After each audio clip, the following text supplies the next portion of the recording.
Hi, my name is Shivams Dad. I scored 99.87 percentile in CAT this year. I was a part of IMS CAT 24 batch and I am joining IIM Calcutta this year. So what did a regular day look like when you were working and prepping together? See, honestly, it was quite hectic. At Morgan Stanley, I worked the EMEA shift, as we call it, Europe, Middle Eastern and African markets. So I used to wake up at 6:30. I used to study till 10:30. Then just for keeping myself sane, I used to go to the gym for 2 hours, 10:30 to 12:30. Then I'll get freshen up, I'll leave for office. And then I used to work there from 1:30 to 11:30, come back home, meditate a little, and then sleep at 12. Very hectic, I know, but something that is doable. That seemed doable for you. Yeah. So Shivam, you only filled blackie forms. Weren't you afraid of having no backups at all? Honestly, I was afraid, but one of the things I realized when I started my journey was I'm someone with a good profile. I'm working in an amazing firm. Yeah. And as such, I'm even young. I'm 21, so I had that potential to take some risk. And that's why I was like, okay, let's go for blackie only. Okay, that's a very bold move though. Yeah, I know.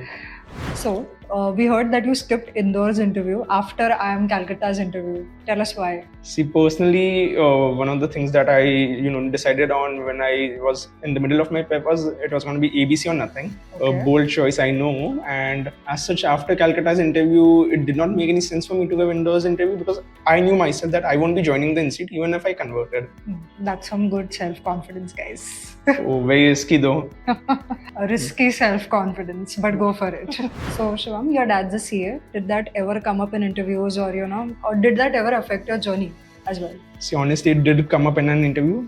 They absolutely trashed me. I wouldn't mention the college, but it did come up and they asked me why I didn't pursue the course itself or why I didn't join his firm. And for me, it was something along the lines of, standing up for myself on my own. And I think those answers pleased them a lot.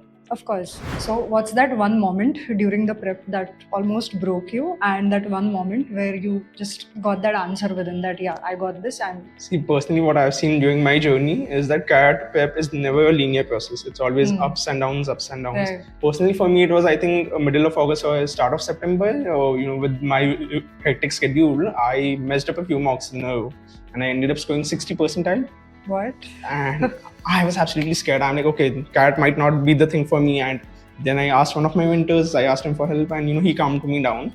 And, that's something that helped a lot. And I think personally, one moment I still remember is the last mock that I gave before CAT, SimCAT 20, I scored around 120, a great 99 point something percentile.